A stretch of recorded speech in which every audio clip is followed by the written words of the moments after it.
Hi friends, మనం ఈరోజు నిఫ్టీలో లెవెల్స్ని చూద్దాం. మనం చేసుకున్న మ్యాథమెటికల్ క్యాలిక్యులేషన్ ద్వారా అకార్డింగ్ టు అవర్ కాన్సెప్ట్ మనకు క్రియేట్ అయిన resistance, support and pivot point and no trading zone or ట్రెండేషన్ జోన్ అయితే ప్రస్తుతానికి మనకు లెవెల్స్ని చూస్తున్నాం అనమాట.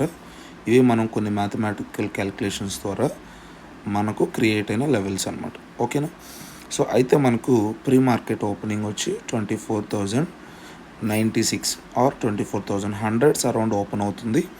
అండ్ మనకు పివోట్ పాయింట్కి నో ట్రేడింగ్ జోన్కి అప్ సైడ్ అయితే ప్రస్తుతానికి ప్రీ మార్కెట్ ఓపెనింగ్ అనేది చూపిస్తుంది అనమాట.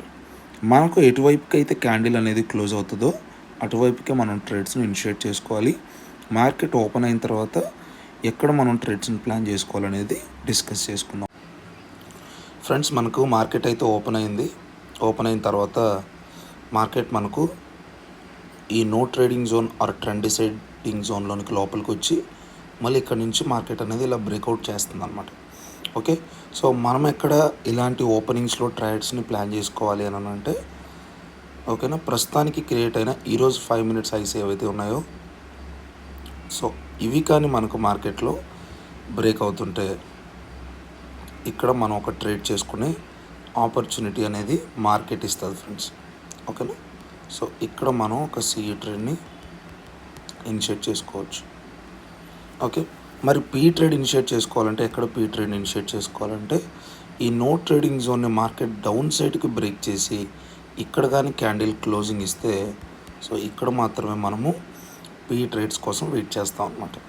ఓకేనా, సో పీ ట్రేడ్ కోసం అయితే ఈ జోన్ ఏదైతే ఉందో ఇది బ్రేక్ డౌన్ కోసం వెయిట్ చేయాలి, అప్పుడే పీ ట్రేడ్ చేసుకుంటాం.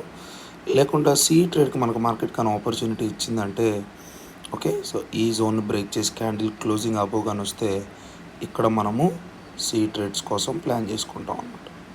ఓకేనా, లెట్స్ వెయిట్ ఫ్రెండ్స్. మనకు మార్కెట్ ఏ ఆపర్చునిటీ ఇస్తుందో అప్పటి వరకు అయితే మనం వెయిట్ చేయాలి.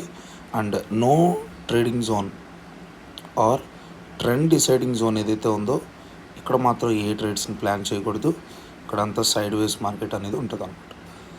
ఓకే ఫ్రెండ్స్, మనము ఇక్కడ ఒక సి ట్రేడ్ ఆపర్చునిటీ వస్తుంది, ఇక్కడ మనం ప్లాన్ చేసుకోవచ్చు సి ట్రేడ్ అనుకున్నాం. అండ్ పీ ట్రేడ్ ఆపర్చునిటీ అయితే ఇక్కడ మనం below no trading zone or trend deciding జోన్లో ఇక్కడ పీ ట్రేడ్ ప్లాన్ చేసుకోవాలనుకున్నాం అనమాట. మనకు మార్కెట్ ఏం చేసిందంటే అబ్సల్యూట్గా ఇక్కడ సి ట్రేడ్ చేసుకున్న ఆపర్చునిటీ ఎప్పుడైతే ఇచ్చిందో okay friends, this is the moment అనమాట మార్కెట్లో. ఓకేనా, సో మనం ప్రీమియమ్స్లో కూడా వెళ్ళి చెక్ చేసుకుంటే 215 మన ఎంట్రీ అనుకుంటే ఓకేనా, 215 మన ఎంట్రీ అనుకుంటే 280s వరకు మార్కెట్ అనేది రీచ్ అయిందన్నమాట.